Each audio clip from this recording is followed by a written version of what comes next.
Hello বন্ধুগণ, আশা করি আপনারা সবাই ভালো আছেন। আমিও ভালো আছি, কারণ আজকে আমি যাচ্ছি বাংলাদেশের অন্যতম একটি উপকূলীয় উপজেলা এবং প্রত্যন্ত অঞ্চল, যার যোগাযোগ ব্যবস্থা এখনও তেমন একটা উন্নত হয়নি। সেই উপজেলা দশমিনা উপজেলার উপকূলীয় অঞ্চলে। সেই দশমিনা উপজেলার যেই নদীর তীরে অবস্থিত এই নদী যা বাংলাদেশকে ফুটিয়ে তুলেছে, বাংলাদেশের মানুষের মৎস্য অন্যতম উৎস এই নদীর নাম হচ্ছে তেঁতুলিয়া নদী। তাহলে বন্ধুগণ যাওয়া যাক। আর যারা আমার চ্যানেলে নতুন আছেন ততক্ষণে সাবস্ক্রাইব করে ফেসবুকে ফলো বাটন করে লাইক কমেন্ট শেয়ার করে দিন।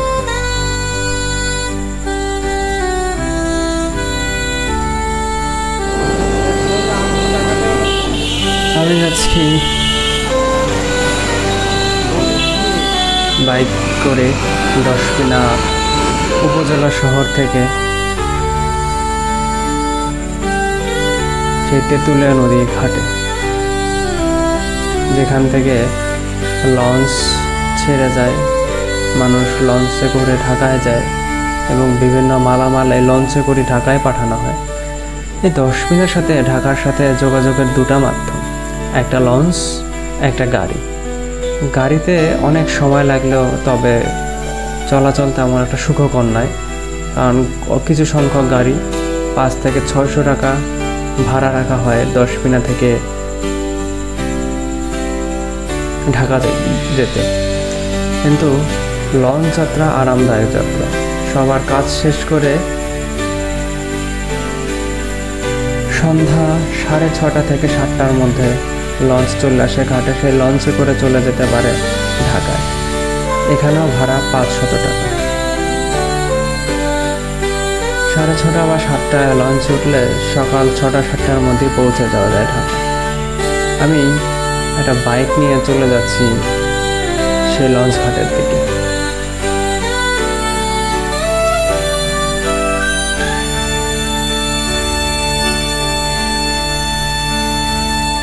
চলে এলাম সেই লঞ্চ ঘাট বা লঞ্চ টার্মিনাল, দশমিনা উপজেলা লঞ্চ টার্মিনাল।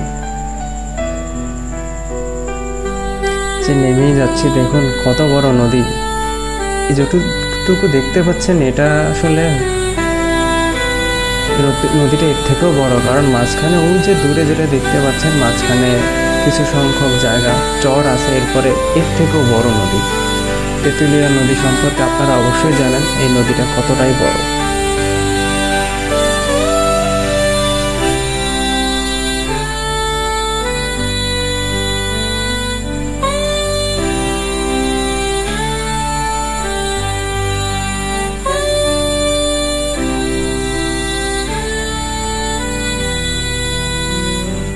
তেঁতুলিয়া নদী বাংলাদেশের দক্ষিণ পশ্চিমাঞ্চলের একটি নদী।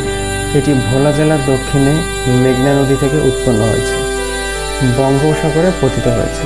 এই নদীর কিছু অংশ বরিশাল ও পটুয়াখালী জেলার মধ্যে দিয়ে বয়ে গেছে। তেঁতুলিয়া নদী মেঘনা নদীর একটি অন্যতম শাখা নদী এবং এটি বাংলাদেশের অন্যতম বড় নদীগুলোর মধ্যে একটি। অবস্থান: তেঁতুলিয়া নদী মূলত ভোলা, বরিশাল ও পটুয়াখালী জেলার মধ্যে দিয়ে প্রবাহিত। এটি একটি প্রশস্ত নদী এবং এর গতিপথ বেশ বক্রাকার। তেঁতুলিয়া নদীর দৈর্ঘ্য মোট 131 কিলোমিটার, গড় প্রস্থ 3981 মিটার। তেঁতুলিয়া নদী বাংলাদেশের প্রাকৃতিক সৌন্দর্য ও অর্থনীতির জন্য গুরুত্বপূর্ণ। এটি মাছের আবাসস্থল এবং নৌ চলাচলের জন্য ব্যবহৃত হয়। স্থায়ীভাবে এই নদীটি শাহবাজপুর নদী নামেও পরিচিত। তেঁতুলিয়া নদীর তীরে অবস্থিত তেঁতুলিয়া উপজেলা, যা বাংলাদেশের একেবারে উত্তরে অবস্থিত এবং এখানে থেকে কাঞ্চনজঙ্ঘা মনোরম দৃশ্য দেখা যায়।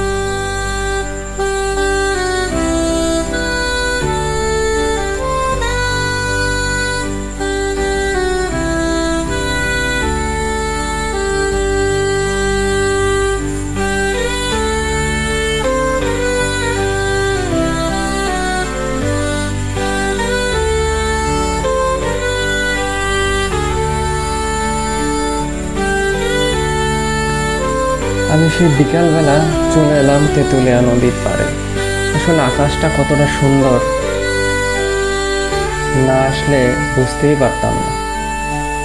এই নদীতে মাঝে বেয়ে যাচ্ছে নৌকা, জেলে ধরছে মাছ, মানুষ এসে নিচ্ছে প্রশান্তি বিকালে।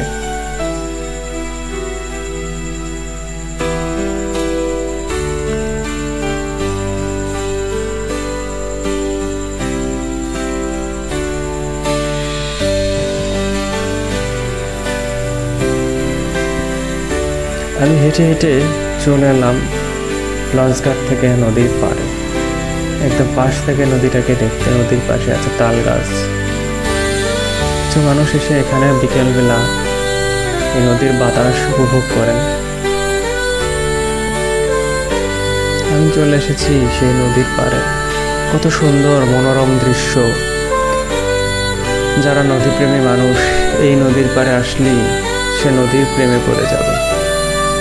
এই নদীর ওই পাড়টাই হচ্ছে ভোলার চর ফ্যাশন, বা আপনি এই চর ফ্যাশন যাওয়ার জন্য এখান থেকে 100 টাকা ট্রলার ভাড়া এবং 200 টাকা স্পিড বোট ভাড়া দিয়ে চলে যেতে পারবেন। প্রতি 1 ঘন্টা পর পরে একটি করে ট্রলার এবং 1 ঘন্টা পর পরে একটি করে স্পিড বোট পাওয়া যায়। এই পাশে মানুষ জীবিকা নির্বাহ করে, যেমন ছাগল পালন করছে। আর একটু ওই পাশে গেলে দেখবেন নদীর পাড়ে ধান চাষ করছে। আরও কত কিছু এই নদীর পাড়ে মানুষ করছে। নদীকে ঘিরেই তাদের জীবিকা নির্বাহ করে।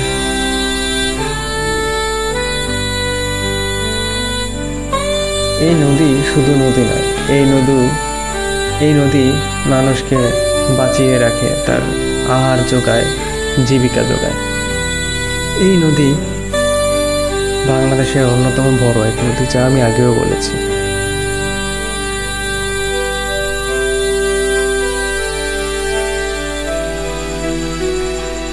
সকাল দুপুরবেলা আসলে রোদ থাকে, তাই নদী থেকে উপভোগ করা যায় না। তো বিকেলবেলা আসে, রোদ না থাকায় নদীটাকে উপভোগ করতে পারবেন। গরমের বাতাস নিজের মন এবং শরীরকে ঠান্ডা করে দেবে। তাই যারা ভ্রমণপ্রেমী আছেন তাদের কাছে অনুরোধ থাকবে, আপনারা বিকালবেলা নদীর পাড়ে আসবেন। যাদের মন খারাপ, নদী ও সমুদ্র দেখবেন, মন ভালো হয়ে যাবে। নদী সমুদ্র যেমন নিজেকে ভালো করে দেয়, মন ভালো করে দেয়, নিজের ক্লান্তি, দুঃখ, কষ্ট সব দূর করে দেয়।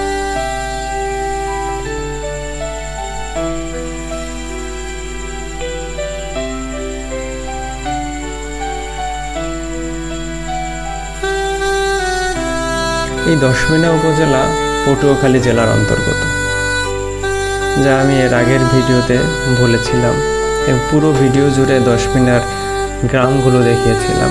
আজকে আপনাদেরকে দেখাচ্ছি এই দশমিনা উপজেলার একমাত্র নদী, তেঁতুলিয়া নদী, যা বাংলাদেশের অন্যতম বৃহত্তর নদী।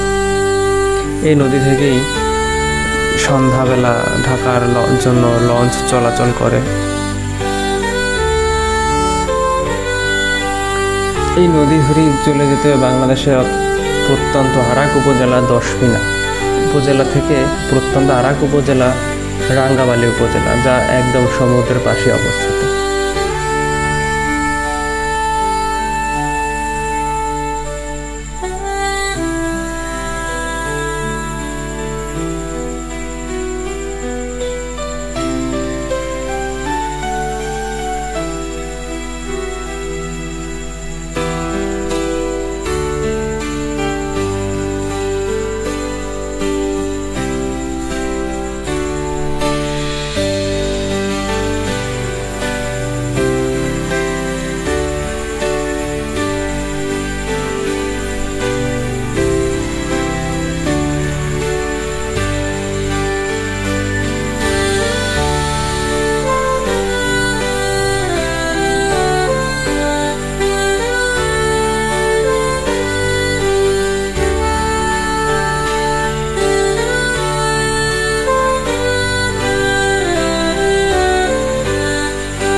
গোধূলির সময় আকাশ যেমন বিভিন্ন রঙিন হয়ে গেছে, সেই রং নদীতে পড়ায় নদীর পানিও রঙিন হয়ে গেছে, যা দেখতে এতটাই সুন্দর লাগে যে এইখান থেকে আর যেতে মনে যাচ্ছে না। আমার মনে হয় এইখানে যদি আমি সারা জীবন বসে থাকতে পারতাম। বসে বসে দেখছি ওই দিক থেকে জেলেরা মাছ ধরে ফিরছে, তাদের জালে সোনালি ইলিশ ধরা পড়েছে, সেই ইলিশ নিয়ে বাজারে যাচ্ছে বিক্রি করার জন্য।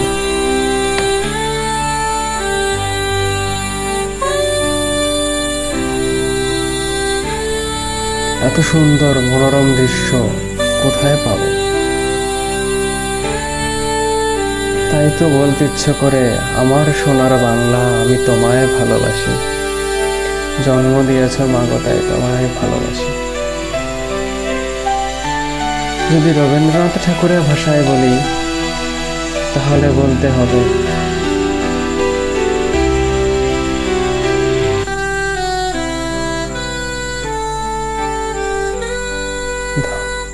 আমারই সোনার ধানে গিয়েছে ভরি। বাকি লাইনটুকু আপনারা লিখে দিয়েন। বা দ্বিজেন্দ্রলাল ভাষায় বলতে গেলে বলতে হবে,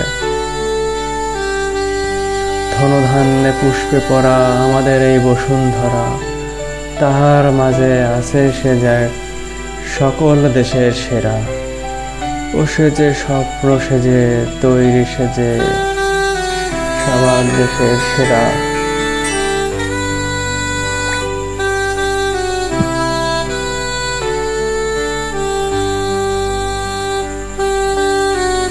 এত সুন্দর মনোরম দৃশ্য যা আসলে বলে শেষ করতে পারবো না। আপনারা দেখে যতটা মুগ্ধ হবেন, আমি তার থেকে বেশি মুগ্ধ হচ্ছি। এই নদীর বিকেলবেলার রূপ সৌন্দর্য আমাকে মুগ্ধ করছে। আসলে প্রকৃতি আপনাকে বরাবরই মুগ্ধ করে যাবে। প্রকৃতির এত সৌন্দর্য, আবার যখন প্রকৃতি বিরূপ রূপ ধারণ করে তখন আপনি কল্পনা করতে পারবেন না যে প্রকৃতি কতটাই না খারাপ ধ্বংসলীলা চালাতে পারে।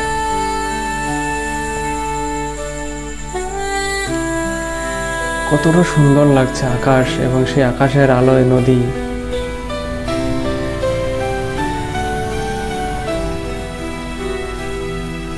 সেই নদীর মাঝখান দিয়ে চলে যাচ্ছে নৌকা, এ যেন এক আঁকা ছবি।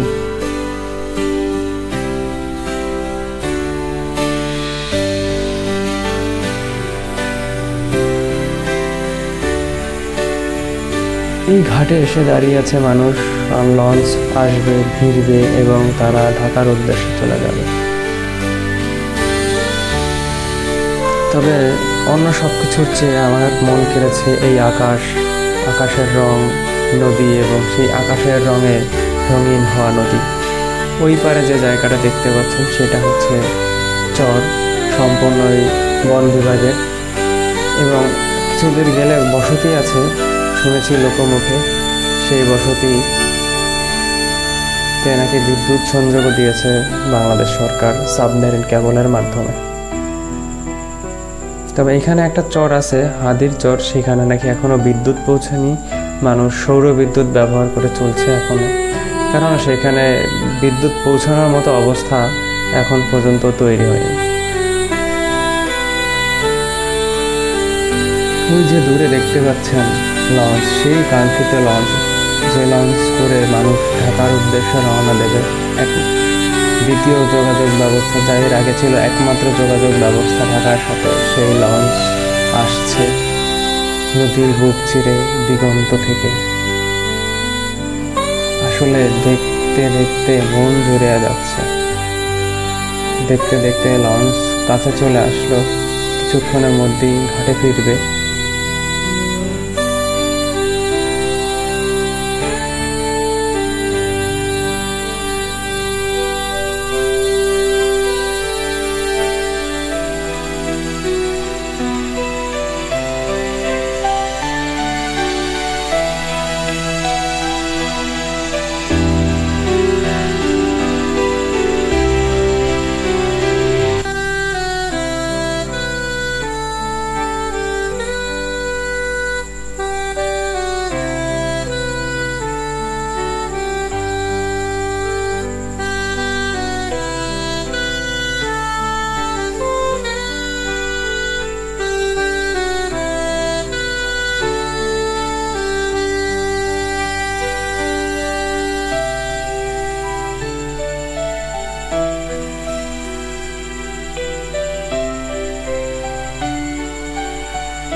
লঞ্চ ঘাটে পৌঁছতে পৌঁছতে মানুষের ভিড় জমে গিয়েছে। অনেক মানুষ দাঁড়িয়ে আছে, ঢাকার উদ্দেশ্যে রওনা করবে।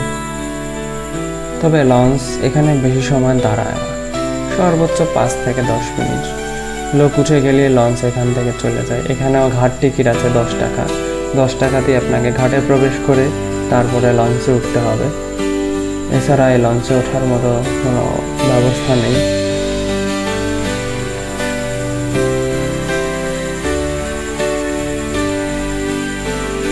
লঞ্চ মাত্র ঘাটে পৌঁছালো। অনেকে নামবেন, অনেকে উঠবেন। ওই যে যাদেরকে দেখতে পাচ্ছেন সাইডে দাঁড়িয়ে আছে, ওরা নামবেন। এই পাশে যারা দাঁড়িয়ে আছে তারা উঠবেন। প্রতিদিনই একটি করে লঞ্চ যায়। আগে দুটো গেলেও পদ্মা সেতু হওয়ার পরে গাড়ি বেড়েছে, এখন একটি করে যাচ্ছে।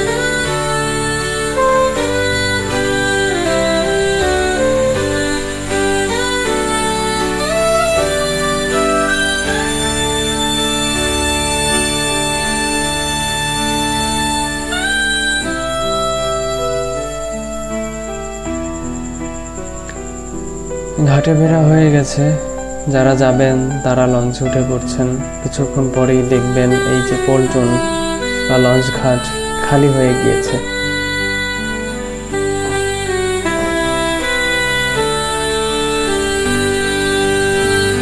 সন্ধ্যা হয়ে গিয়েছে, মাগরিবের আজান দিয়েছে। কিছুক্ষণ পরে লঞ্চটা ছেড়ে দিবে।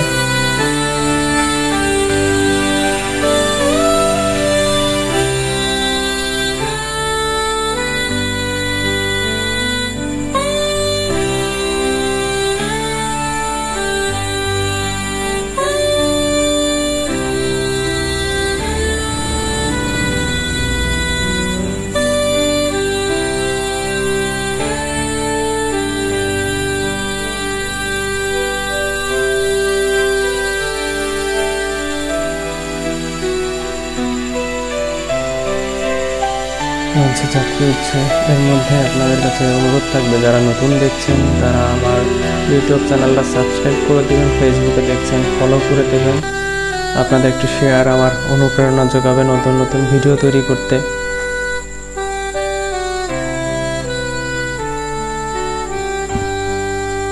কমেন্ট করবেন আমার ভিডিওগুলো কেমন হয়েছে, কোথায় ভুল আছে, লাইক করবেন, তাহলে আমি অনুপ্রেরণা পাবো আপনাদের জন্য নতুন নতুন ভিডিও তৈরি করতে।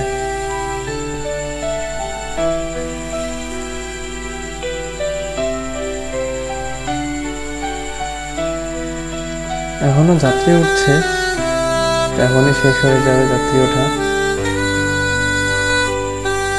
এই যে লঞ্চ ছেড়ে দিল, চলে যাবে। আমিও চলে যাব আমার বাসস্থানে। দেখা হবে আপনাদের সাথে অন্য কোনো দিন, অন্য কোনো ভিডিও নিয়ে। ততক্ষণ পর্যন্ত আমার সাথেই থাকুন। আল্লাহ হাফেজ।